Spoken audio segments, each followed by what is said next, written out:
بسم اللہ الرحمن الرحیم. السلام علیکم اسٹوڈنٹس. آج ہم لوگ اپنا PSY 402 کا کریں گے لیکچر نمبر 23 اور آج کا جو ہمارا لیکچر ہے اس میں ہم لوگ شیپنگ کے حوالے سے بات کریں گے. شیپنگ کیا ہوتی ہے یہ آپ لوگوں کا ایک تو لانگ کوسچن کے حوالے سے بھی امپورٹنٹ ہے کہ شیپنگ کیا ہوتی ہے اور اس میں کون کون سے اسٹیپس ہوتے ہیں، اور آگے جو چیننگ کی جو ڈیفینیشن اور اس کے ایگزامپل یہ شارٹ کے حوالے سے بھی امپورٹنٹ ہے اور آپ کے MCQs کے حوالے سے بھی امپورٹنٹ ہے. باقی مین جو چیننگ کے جو پروسیجرز ہوتے ہیں وہ اس کے بعد مزید شیپنگ کے حوالے سے لکھا ہوا وہ تو یہ ساری میں آپ لوگوں کو ساتھ ساتھ بھی بتاتی چلی جاؤں گی. فی الحال ہم لوگ بات کرتے ہیں سب سے پہلے شیپنگ کے حوالے سے. ویڈیو کو اینڈ تک دیکھیے گا اور چینل کو سبسکرائب لازمی کر دیجیے گا اور ویڈیو کو آگے شیئر اسٹڈی گروپ میں لازمی کر دیجیے گا. شیپنگ کی بات کرتے ہیں. کوئی بھی بیہیویئر جس کی آپ لوگوں کو خواہش ہوتی ہے اس کو آپ لوگ کیسے ڈیولپ کرتے ہیں؟ ریوارڈنگ کے تھرو. آپ لوگ سب سے پہلے کیا کریں گے کہ کسی بھی بیہیویئر پہ آپ لوگ ریوارڈ دیں گے، انعام دیں گے. ٹھیک ہے. اب جب آپ لوگ ریوارڈ دے رہے ہوتے ہیں تو ہوتا کیا ہے کہ اس بیہیویئر پہ ہوتی ہے سلیکٹیو ری انفورسمنٹ، یعنی کہ آپ صرف اسی ایک بیہیویئر کو سلیکٹ کریں گے کہ ہم نے اس پہ ریوارڈ دینا ہے. ٹھیک ہے. جیسے جیسے سلیکٹیو ری انفورسمنٹ بڑھتی جائے گی آہستہ آہستہ تو جو بیہیویئر آپ چاہ رہے ہوتے ہیں سیم اسی طرح کا بیہیویئر اگلے بندے میں آہستہ آہستہ ڈیولپ ہونا شروع ہو جائے گا اور فائنل بیہیویئر ہم لوگ کہیں گے کہ وہ بالکل شیپ ہو چکا ہے. جس طرح کا آپ لوگوں کو بیہیویئر چاہیے تھا بالکل ویسا بیہیویئر بن چکا ہے. یہ والی جو ایک ٹیکنیک ہوتی ہے اس کو ہم لوگ سکسیسو اپروکسیمیشن بھی بولتے ہیں، یعنی کہ ریوارڈس کی وجہ سے آہستہ آہستہ بیہیویئر مولڈ ہونا شروع ہوا، چینج ہونا شروع ہوا اور جس طرح کا آپ لوگ بیہیویئر چاہ رہے تھے بالکل ویسا بیہیویئر بن گیا. اس کو شیپنگ بھی کہا جاتا ہے، اس کو سکسیسو اپروکسیمیشن بھی کہا جاتا ہے. اوپرنٹ کنڈیشننگ میں یہی شیپنگ جو ہے یہی اپلائی ہوتی ہے. فار ایگزامپل علی ہے، وہ کبھی بھی اپنا ہوم ورک نہیں کرتا تو آپ لوگوں نے کیا کرنا ہے کہ اس کی بیہیویئر کو آپ لوگ شیپ آؤٹ کریں گے، آہستہ آہستہ کریں گے، اسٹیپس میں کریں گے. کس اسٹیپس میں کریں گے؟ سب سے پہلے آپ لوگ اس کو کہیں گے کہ بھائی تم ورک شیٹ کے ٹاپ پہ صرف اپنا نام لکھ دو. پھر اس کے بعد آپ لوگ یہ کہیں گے کہ اپنی چوائس کا کوئی بھی ایک پرابلم کمپلیٹ کر دو.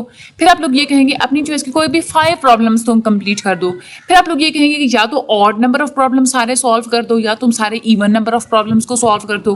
پھر آپ لوگ یہ کہیں گے کہ سارے کے سارے پرابلمس کو سالو کر دو، صرف ایک چھوڑ دو. اور پھر آپ لوگ یہ کہیں گے کہ ساری کی ساری جو پرابلمس ہیں ان کو کمپلیٹ کر دو. اس طرح سے اسٹیپ بائی اسٹیپ آپ کوئی بھی کام کروائیں گے. ایک اس میں کنسیپٹ استعمال ہوئی چیننگ کا. چیننگ وہ پروسیس ہوتا ہے کہ جس میں آپ لوگ چھوٹے چھوٹے بیہیویئرز ایڈ کر کے ایک بڑا اور کمپلیکس سا سوفسٹیکیٹڈ سا بیہیویئر کریٹ کر لیتے ہیں. اس کو آپ لوگ بولتے ہیں چیننگ. فار ایگزامپل اگر آپ لوگوں نے کسی کو یہ سکھانا ہے کہ جوتے کے تسمے کیسے باندھے جاتے ہیں، آپ لوگ کیسے کریں گے؟ آپ اس کو اسٹیپ بائی اسٹیپ بتائیں گے. پہلے ایک گرہ لگانی ہے، پھر ایک تسمے کو فولڈ کرنا ہے، اس کی گرہ آپ نے دوسرے سے لگانی ہے، پھر جو دوسرا لمبے والا جو ایک اسٹیپ ہے اس کو آپ لوگوں نے فولڈ کرنا ہے، پھر اس کی گرہ لگانی ہے. اس طرح سے آپ لوگوں نے شو کو ٹائی کرنا ہے. ٹھیک ہے. تو یہ اسٹیپ بائی اسٹیپ جو آپ لوگ سکھا رہے ہوتے ہیں اس کو آپ لوگ بولتے ہیں چیننگ. اب اس میں چیننگ میں جو ہر اسٹیپ ہوتا ہے یہ اگلے اسٹیپ کے لیے ڈفرینشیل ری انفورسر کی طرح کام کر رہا ہوتا ہے. ٹھیک ہے. اور چین میں جو ہر اسٹیپ ہوتا ہے یعنی کہ جو اسٹیپ ایک دفعہ آپ نے سکھا دیا نا وہ اگلے اسٹیپ کے لیے ڈفرینشیل ری انفورسر کی طرح کام کرے گا اور ہر اسٹیپ پچھلے اسٹیپ کے لیے کنڈیشن ری انفورسر کی طرح کام کرے گا. ٹھیک ہے. یعنی کہ فائنل جو ری انفورسر ہوگا وہ کنڈیشن ہو چکا ہوگا. اس طرح سے یہ آپ لوگ نے بات یاد رکھنی ہے کہ ایک اسٹیپ اگلے اسٹیپ کے لیے ڈفرینشیل ری انفورسر کی طرح کام کرے گا اور ایک اسٹیپ پچھلے اسٹیپ کے لیے کنڈیشن ری انفورسر کی طرح کام کرے گا. اچھا، 2 طرح کے چیننگ پروسیسز ہوتے ہیں، ایک ہوتے ہیں فارورڈ اور ایک ہوتے ہیں بیکورڈ. فارورڈ کیا ہوتے ہیں کہ آپ لوگ اپنا جو بیہیویئر وغیرہ فار ایگزامپل ہوتا ہے وہ آپ لوگ چین کے شروع میں اسٹارٹ کر دیتے ہیں. ٹھیک ہے. بیکورڈ کا کیا مطلب ہوتا ہے کہ آپ چین کے اینڈ پہ جو ہے نا وہ بیکورڈ کی جو اسٹریٹجی آپ لوگ لگاتے ہیں. چیننگ ٹیکنیک میں یہ زیادہ تر چیننگ ٹیکنیک میں ایسا ہوتا ہے کہ بیکورڈ ہم لوگ اس لیے کہتے ہیں نا کہ پچھلا جو ایک ری انفورسر ہے وہ اگلے کے لیے ڈفرینشیل ری انفورسر کی طرح کام کر رہا ہے. ٹھیک ہے. اور پھر یہ والا جو ہے یہ مزید اپنے اگلے اسٹیپ کے لیے جو ہے وہ کنڈیشن ری انفورسر کی طرح کام کرے گا. جو فارورڈنگ والا جو پروسیس ہوتا ہے وہ سملر ہوتا ہے as compare to the shipping, اور جو بیکورڈ والا ہوتا ہے وہ سملر ہوتا ہے ایز کمپیئر ٹو دا وہ سملر ہوتا ہے چیننگ ٹیکنیک کے ساتھ. شیپنگ کو نئے بیہیویئر سکھانے کے لیے، کمپلیکس بیہیویئر سکھانے کے لیے شیپنگ کا ہی میتھڈ استعمال کیا جاتا ہے سکسیسو اپروکسیمیشنس کے تھرو، جس میں کوئی بھی جو رسپانس ہوتا ہے اس کو ری انفورس کیا جاتا ہے اور وہ آہستہ آہستہ آپ کے ڈیزائرڈ رسپانس کے ساتھ میچ ہوتا چلا جا رہا ہوتا ہے. یہاں پہ ایک اور جو ورڈ استعمال دیٹ از اے پرومپٹس.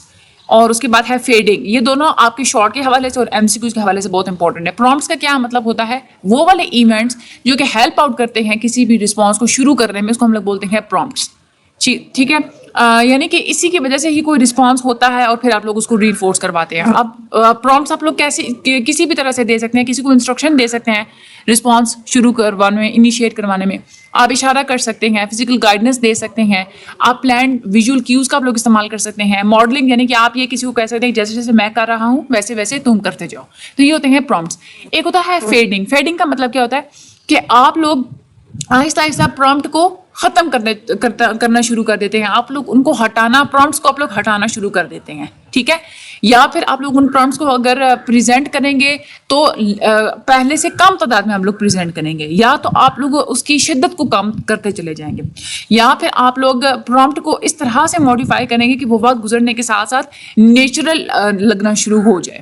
ٹھیک ہے, فیڈنگ اگر بہت زیادہ آپ لوگ تیزی سے کریں گے تو اس سے رسپانس ریٹ ڈراپ ہو جائے گا. اس لیے فیڈنگ یعنی کہ جو آپ کا پرومپٹ ہے آپ نے اس کو ریموو کرنا ہے, اس کو کم کرنا ہے, اس کی تعداد کو کم کرنا ہے, شدت کو کم کرنا ہے. آپ لوگ اس کو ہمیشہ آہستہ آہستہ کریں تو تب آپ لوگوں کو جو فیڈنگ کا جو پروسیجر ہے وہ سکسیزفل ثابت ہوگا. بہت ساری فزیکل ٹریننگس اسی طرح سے کی جاتی ہیں. بچوں کو کمپلیکس قسم کے مینر سکھائے جاتے ہیں, بچوں کو جو بولنا سکھایا جاتا ہے وہ بھی اسی طرح سے ہی کروایا جاتا ہے. اچھا, ایک اور بات, پاکستان میں یہ ایکسپیریمنٹ کیا گیا ہے کہ جو ہمارے جو پریجوڈائزڈ ایٹیٹیوڈز ہوتے ہیں نا, یعنی کہ تعصبانہ رویے ہوتے ہیں کسی کے بارے میں بھی, وہ لرنڈ ہوتے ہیں, یعنی کہ ہم لوگوں نے وہ سیکھے ہوتے ہیں. ہماری وہ بایولوجیکلی ہمارے اندر وہ پریزنٹ نہیں ہوتے بلکہ ہم لوگ وہ سیکھتے ہیں. اس میں ایکسپیریمنٹ کیسے کیا گیا تھا, اسٹیٹس انہوں نے یہ ایک جو ہے وہ کیا تھا ایکسپیریمنٹ. انہوں نے یہ کیا کیا تھا کہ نان سینس سلیبلس کے ساتھ کچھ ایڈجیکٹیوز لگا دیے تھے. نان سینس سلیبلس ہوتے ہیں جو کہ ویسے انگلش میں ایگزسٹ نہیں کرتے, جن کے کوئی نہ کوئی بھی میننگس نہیں ہوتے. اب کچھ جو سلیبلس تھے ان کی پیئرنگ پازیٹیو ایڈجیکٹیوز کے ساتھ کر دی گئی تھی, یعنی کہ سویٹ, نائس, فریگننٹ, کائنڈ, اس طرح سے. اور کچھ جو ہیں ان کی نیگیٹو کے ساتھ پیئرنگ کر دی گئی تھی, جیسے کہ مین, اسمیلی, اگلی, اسٹنگی, اس طرح سے. ہائپوتھیسس یہ بنایا گیا تھا کہ جو نان سینس سلیبلس ہیں جب ان کی پیئرنگ پازیٹیو ورڈس کے ساتھ کر دی جائے تو وہ نان سینس سلیبلس کو زیادہ لوگ پسند کرتے ہیں ایز کمپیئر ٹو دوز جن کی پیئرنگ نیگیٹو ورڈس کے ساتھ کر دی جائے. اس میں کلاسیکل کنڈیشننگ کی بنیاد پہ ایسوسیشن بنائی گئی تھی. اس سے یہ بات سامنے آئی کہ جو مختلف قسم کی نیشنلٹیز کے بارے میں پریجوڈائز لوگ کریٹ کر کے بیٹھے ہوئے ہوتے ہیں وہ اسی طرح سے سیکھتے ہیں. ٹھیک ہے, یعنی کہ نام کو کسی بیڈ ورڈ کے ساتھ ایسوسیٹ کر دیا جائے. ٹھیک ہے, تو پھر کیا ہوتا ہے, زیادہ تر میڈیا میں ایسا ہی ہوتا ہے, کسی بھی ایک نیشنلٹی کے بارے میں بیڈ ورڈ بول دیا جائے تو ہمارے مائنڈ میں وہ ایسوسیشن بن جاتی ہے. پھر اس نیشنلٹی کے جب بھی ذکر آتا ہے تو ہمارے اندر نیگیٹو ایموشنز ہی کریٹ ہوتے ہیں. پاکستان میں جو یہ ایکسپیریمنٹ کیا گیا تھا اس میں یہ CET کے ساتھ فریش بولا گیا تھا, QEH کے ساتھ اسمیلی بولا گیا تھا, SUF کے ساتھ پرکلی بولا گیا تھا, اس طرح سے. اب جو میننگ لیس جو سلیبس تھے جن کی پیئرنگ پازیٹیو ورڈس کے ساتھ کی گئی تھی ان کی جو لائکنگ ریٹنگس تھی وہ تھی 7. ٹھیک ہے, ان کی ریٹنگ کتنی تھی, 7 تھی. اور جن سلیبلس کی پیئرنگ نیگیٹو لفظوں کے ساتھ کر دی گئی تھی ان کی ریٹنگ کیا تھی, 4. ریٹنگ کا مطلب ہے کہ لائکنگ کتنی تھی. ٹھیک ہے, تو میننگ لیس سلیبل جن کی پازیٹیو ورڈس کے ساتھ ایسوسیشن تھی ان کو زیادہ لائک کیا گیا تھا. اس کے بعد ہم بعض دفعہ ایسا ہوتا ہے نا کہ کچھ ایسی نیشنلٹیز ہوتی ہیں جس کے بارے میں ہم لوگ فیملیئر نہیں بھی ہوتے. زیادہ تر تو یہی ہوتا ہے کہ ہم لوگ نیشنلٹیز کے بارے میں فیملیئر ہوتے ہیں تو وہ ایک الگ سی بات ہے. لیکن وہ نیشنلٹیز جس کے بارے میں ہم لوگ فیملیئر نہیں بھی ہوتے ان کا ٹیسٹ کیا گیا تھا. پہلے ان کی جو ہے نا وہ ایسوسیشنز کچھ بنا دی گئی تھی. کچھ نیشنلٹیز کے ساتھ بیڈ ورڈز یعنی کہ بیڈ ایڈجیکٹیوز لگا دیے گئے تھے اور کچھ کے ساتھ جو ہے نا وہ گڈ ایڈجیکٹیوز لگا دیے گئے تھے. اب ہوا کیا تھا کہ وہ والی نیشنز جن کی پیئرنگ اچھے لفظوں کے ساتھ کرا دی گئی تھی ان نیشنز کو لوگوں نے زیادہ پسند کیا تھا ایز کمپیئر ٹو دوز جن کی پیئرنگ نیگیٹو ورڈز کے ساتھ کرا دی گئی تھی. یعنی کہ کنکلوژن کیا دی کہ ہم لوگ جو بھی نیشنز کے بارے میں جو گروپس کے بارے میں ہم لوگ جو ڈس لائک سیکھ جاتے ہیں یہ ایسوسیشن کے پروسیس کے تھرو ہوتا ہے. تو یہ ایکسپیریمنٹ آپ لوگوں کی لانگ کے حوالے سے بھی کافی امپورٹنٹ ہے. آپ لوگوں سے وہ کہہ سکتے ہیں کہ بھی پریجوڈائز کیسے ہم لوگ سیکھتے ہیں اس کو آپ لوگ بتائیں, تو آپ لوگ اس طرح سے اس کو کر سکتے ہیں. آگے ہمارے پاس ورڈ ایسوسیشن میتھڈ. اس کا کیا مطلب ہوتا ہے کہ یہ بھی ایک ایکسپیریمنٹ تھا. اس میں یہ ہوتا ہے کہ جو سب سے پہلے آپ کے مائنڈ میں ورڈ آیا وہی آپ لوگوں نے بولنا ہے. جیسے کہ پولیٹیشین بولا جائے تو اس پہ آپ لوگوں کے مائنڈ میں کون سا ورڈ پہلے آتا ہے. مدر ان لا بولا جائے تو آپ لوگوں کے مائنڈ میں کون سا ورڈ پہلے آتا ہے. اسٹیپ مدر بولا جائے تو کون سا ورڈ پہلے آتا ہے. اس میں پتہ چلا تھا کہ لوگوں نے جو ایسوسیشنس بنائی ہوتی وہ بڑی انٹرسٹنگ ہوتی ہیں. پولیٹیشین جب بولا جائے تو ان کے مائنڈ میں سب سے پہلا ورڈ آتا تھا کرپٹ. ہندو بولا جائے تو ان کے مائنڈ میں سب سے پہلے آتا تھا اسکیمنگ. مدر ان لا کے بارے میں مختلف قسم کی ایسوسیشنس تھیں.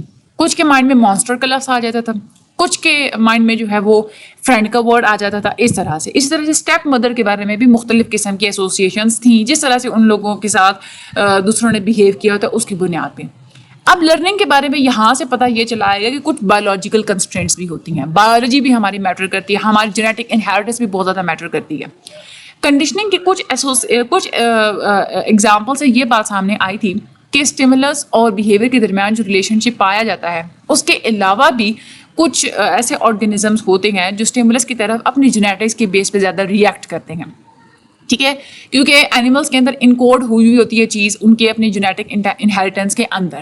ٹھیک ہے, جیسے ٹیسٹ, اسمیل, اپیئرنس, ہر کوئی اس کو ڈفرینٹ طریقے سے پرسیپٹ کرتا ہے, چاہے آپ لوگ جو بھی مختلف قسم کی ایسوسیشنس بنا لیں. ٹھیک ہے, اس طرح سے ریوارڈ اور ڈینجر, اس کے بارے میں بھی لوگ ایک ہی طرح سے جو ہے وہ بیہیو کرتے ہیں. اب ایک یہاں پہ ٹرمینالوجی استعمال ہوئی ہے انسٹنکچوئل ڈرفٹ کی, یعنی کہ ہمارے اندر یہ صلاحیت پائی جاتی ہے, ہم نے جو سیکھا ہوا ہوتا ہے نا اپنا بیہیویئر, ہمارے اندر یہ صلاحیت پائی جاتی ہے کہ ہم لوگوں نے اس لرنڈ بیہیویئر کو آہستہ آہستہ ہم اپنی انسٹنکچوئل بیہیویئر, یعنی کہ انسٹنکچوئل کا مطلب یہ ہوتا ہے کہ ہماری فطرت میں جو بیہیویئر پایا جاتا ہے اس کی طرف ہمارا لرنڈ بیہیویئر ڈرفٹ ہونا شروع ہو جاتا ہے. بایولوجیکل پریپیئرڈنس کا کیا مطلب ہے کہ کوئی بھی مخصوص اسپیشیز کے جو ممبرس ہوتے ہیں ان کو کم لرننگ ایکسپیرینس چاہیے ہوتا ہے as compare to the normal condition response سیکھنے کے لیے. کیونکہ وہ بایولوجیکلی پہلے سے پریپیئر ہو چکے ہوتے ہیں. تو یہاں سے ہم لوگ یہ کہہ سکتے ہیں کہ بایولوجیکل کنسٹرینٹ بھی بہت زیادہ میٹر کرتے ہیں لرننگ کے اندر. جتنے بھی ہیومنس ہیں یہ بایولوجیکلی پریپیئر ہوتے ہیں, جیسے فیئرز ہے نا, خوف وغیرہ سیکھ جانا, فوبیا سیکھ جانا, جیسے اسنیکس ہیں, اسپائڈرز ہیں, ان کو چاہے کوئی آپ لوگوں کے ساتھ ماضی میں کوئی ایسوسیشن نہیں بھی بنی ہوگی پھر بھی آپ لوگ ان کو دیکھ کے تو خطرہ محسوس کرتے ہیں. کیونکہ یہ بایولوجیکلی انسان جو ہے وہ پریپیئر ہو چکے ہوتے ہیں. اس کے بعد آگے ہمارے پاس ٹیسٹ اورژن لرننگ. اس میں کیا تھا, جب کوئی نیا فلیور یا کوئی نیا فوڈ جب پریزنٹ کروا دیا جائے یا چکھایا جائے ریٹس کو, بالکل ہی چھوٹے سے سیمپل پہ, تو ہوا کیا تھا کہ اگر ریٹس بیمار ہو جاتے تھے تو کیا کرتے تھے وہ اس چیز کو چکھنا یا اس کو کھانا بالکل بند کر دیتے تھے. ٹھیک ہے, اور ریسرچر نے یہ اچھا, اور دوسری بات یہ بات سامنے آئی تھی کہ ٹیسٹ اورژن ہوتی ہے نا, یعنی کہ ٹیسٹ کے بارے میں کسی بھی ذائقے سے آپ لوگوں کو نفرت ہونا شروع ہو جاتی ہے. کیوں نفرت ہونا شروع ہو جاتی ہے؟ بعض دفعہ ایسا ہوتا ہے نا کہ کوئی بھی انسان جب اس نے کوئی خاص قسم کی چیز کھائی, اس کو پہلے وہ بے شک بہت زیادہ پسند تھی, لیکن اس نے ایک دفعہ وہ چیز کھائی, اس کی وجہ سے وہ بیمار ہو گیا, تو اس کو اس چیز سے نفرت ہونا شروع ہو جاتی ہے. اس کو ہم لوگ بولتے ہیں ٹیسٹ اورژن لرننگ. یہ بڑا ہی پاورفل سا میکینزم ہے.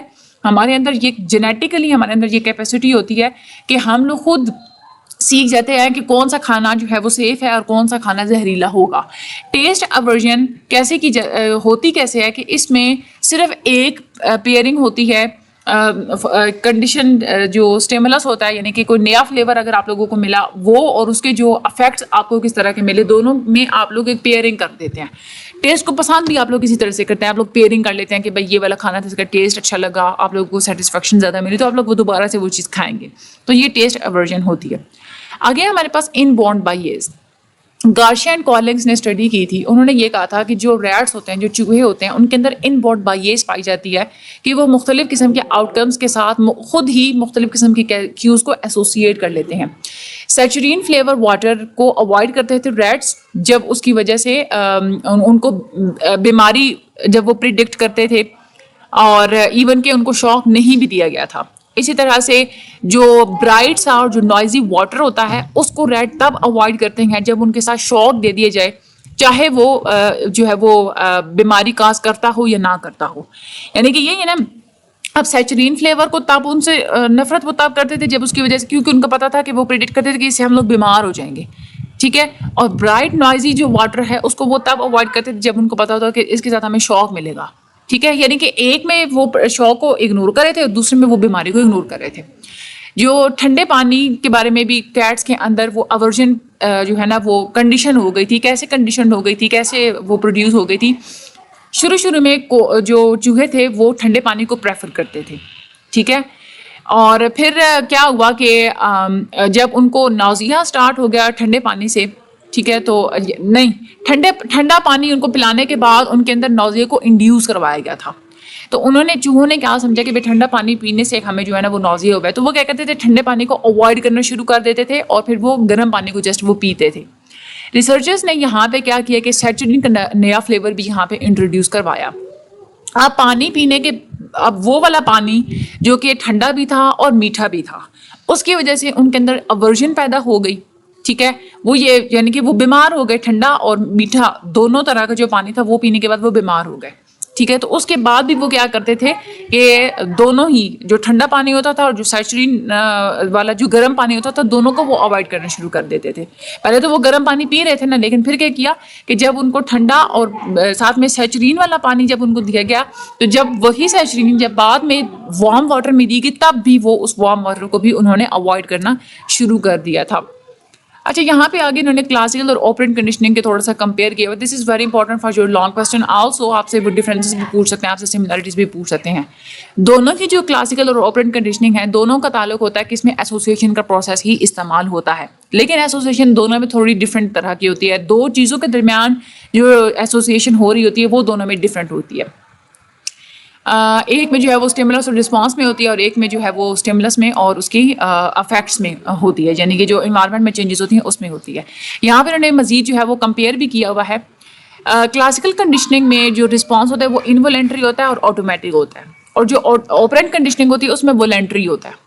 ٹھیک ہے, یعنی کہ آپ اپنی مرضی سے وہ کر رہے ہوتے ہیں اور پھر اگر آپ لوگوں کو ریوارڈ یا پنشمنٹ ملتی ہے تو آپ لوگ اس کو روک دیتے ہیں. اس کے بعد آگے ہم لوگ بات کرتے ہیں ایکوزیشن کی, یعنی کہ سیکھنا. کلاسیکل کنڈیشننگ میں کیا ہوتا ہے کہ کنڈیشن سٹیمولس کی کنڈیشن سٹیمولس اور جو انکنڈیشن سٹیمولس ہوتا ہے اس میں ایک ایسوسیٹنگ ایونٹ ہوتا ہے, اس کی وجہ سے آپ لوگ سیکھتے ہیں. جو اوپرنٹ کنڈیشننگ ہوتی ہے اس میں جو آپ لوگ سیکھتے ہیں وہ آپ لوگ کانسیکوینسز کی وجہ سے سیکھتے ہیں, یعنی کہ ری انفورسمنٹ اور پنشمنٹ کی وجہ سے آپ لوگ سیکھتے ہیں. اس کے بعد ایکسٹینشن کی اگر بات کریں, اگر کنڈیشن جو رسپانس تھا وہ کم ہوتا ہے جب کنڈیشن سٹیمولس الگ بالکل اکیلا ہی پریزنٹ کیا جائے بار بار, تو اس سے کیا ہوتا ہے کہ کنڈیشن رسپانس کم ہونا شروع ہو جاتا ہے. لیکن اوپرنٹ کنڈیشننگ میں کیا ہوتا ہے کہ جب آپ لوگ ری انفورسمنٹ کو روک دیں تو اس کے بعد جو ہے نا وہ رسپانس کم ہونا شروع ہو جاتا ہے, اور وہ ایک جگہ ایک آتا ہے کہ وہ بالکل وینش ہو جاتا ہے, یعنی کہ غائب ہو جاتا ہے. اس کے بعد کلاسیکل کنڈیشننگ کی بات کریں تو اس میں کوگنیٹو پروسیسز کیا ہوتے ہیں کہ انسان یا کوئی بھی آرگینزم ایکسپیکٹیشن ڈیولپ کر لیتا ہے اپنے اندر کہ جب بھی کنڈیشن سٹیمولس اس کو ملے گا تو اس کی بنا پہ وہ ایکسپیکٹیشن بنا لیتے ہیں کہ بھائی اب فوراً سے جو ہے نا ہمیں انکنڈیشن سٹیمولس ملنے والا ہے. لیکن جو اوپرنٹ کنڈیشننگ ہے اس میں کیا کوگنیٹو پروسیس ہوتا ہے کہ آرگینزم اپنے اندر یہ ایکسپیکٹیشن ڈیولپ کر لیتا ہے کہ اگر رسپانس کے اوپر کوئی پنشمنٹ وغیرہ دی گئی یا کوئی ری انفورسمنٹ وغیرہ دی گئی تو اس کے بعد ہی وہ سیکھتے ہیں کہ بھئی ہم نے یہ کام کرنا ہے یا نہیں کرنا. بایولوجیکلی کنسٹرینٹس کی بات کریں تو کلاسیکل کنڈیشننگ میں کیا ہوتا ہے کہ نیچرلی آپ کے اندر کچھ انہیریٹنس پائی جاتی ہے, پری ڈسپوزیشنس پائی جاتی ہیں کہ سٹیمولس اور جو رسپانسز ہوتے ہیں ان کے درمیان میں آپ لوگ ایزیلی ایسوسیشنز بنا لیتے ہیں, یہ نیچرل فیکٹر ہوتا ہے. اور اوپن کنڈیشننگ میں کیا ہوتی ہے کہ جو بیہیویئرز انسان کو اپنے نیچرل بیہیویئر سے ملتے جلتے زیادہ محسوس ہوتے ہیں, آرگینزمس ان کو زیادہ جلدی سے سیکھتے ہیں, اور جو ان نیچرل بیہیویئر ہوتے ہیں اگر وہ ان کو سیکھ بھی جائیں تو وہ آہستہ آہستہ اس ان نیچرل بیہیویئر کو نیچرل بیہیویئر کی طرف ڈرفٹ کرنا انسان شروع کر دیتا ہے. یہ ہوتا ہے بایولوجیکل کنسٹرینٹس کچھ اس میں. کلاسیکل کنڈیشننگ میں کیا ہوتا ہے کہ اسٹیمولس کے بعد آپ لوگ رسپونڈ کرتے ہیں, اور اوپرنٹ کنڈیشننگ میں کیا ہوتا ہے کہ جو ایکسپیریمنٹر ہوتا ہے وہ رسپانس کا جو ہے وہ انتظار کرتا ہے اور پھر اس کے بعد جو ہے نا اس کو وہ ری انفورس جو ہے وہ کرتا ہے. ریئل لائف کی اگر آپ لوگ اپلیکیشنس کی بات کریں تو دونوں کی اپنی کچھ لمیٹیشنس بھی ہیں. ایسوسیشن کے علاوہ اس میں ماڈل آف ایکسپیکٹیشن بھی اس میں یوز ہوتا ہے. ایک یہاں پہ کنسیپٹ استعمال ہوا لیٹنٹ لرننگ کا, یعنی کہ لیٹنٹ لرننگ کا مطلب یہ ہوتا ہے کہ لرننگ آپ کو تب تک نظر نہیں آئے گی جب تک ری انفورسمنٹ اپلائی نہیں کی جائے گی. اس کو ہم لوگ بولتے ہیں لیٹنٹ لرننگ. ٹھیک ہے, گیوتھرائی کا جو ماڈل تھا لرننگ کا وہ اس میں انہوں نے یہ کہا تھا کہ ضروری نہیں ہے کہ ری انفورسمنٹ پہ ہی ہماری پرفارمنس ڈپینڈ کرے, بلکہ ری انفورسمنٹ کے علاوہ بھی بہت ساری ایسے ہوتے ہیں کہ ہم لوگ زیادہ اچھا پرفارم کر رہے ہوتے ہیں. یہ ہوتی ہے ہماری انٹرنسک ری انفورسمنٹ ہوتی ہے, یعنی کہ ہماری فطرت میں یہ چیز پائی جاتی ہے کہ ہم نے اچھا جو ہے نا وہ رسپانس دینا ہے. تو یہ گیوتھرے کا جو ماڈل ہے نا وہ اس طرح سے انہوں نے یہ بات کہی تھی. اگلا جو ہمارا لیکچر ہوگا لیکچر نمبر 24, اس میں ہم لوگ میموری سے ریلیٹڈ بات کریں گے, اور اس سے اگلے جو لیکچرز ہوں گے اس میں ہم لوگ شارٹ ٹرم میموری کے بارے میں, لانگ ٹرم میموری کے بارے میں, ان کے کمپوننٹس کے بارے میں, ان ساری چیزوں کو ہم لوگ اسٹڈی کریں گے. ویڈیو کو سبسکرائب کر دیجیے گا, چینل کو آگے شیئر لازمی کر دیجیے گا. مجھے اپنی دعا میں یاد رکھیے گا. Thank you so much.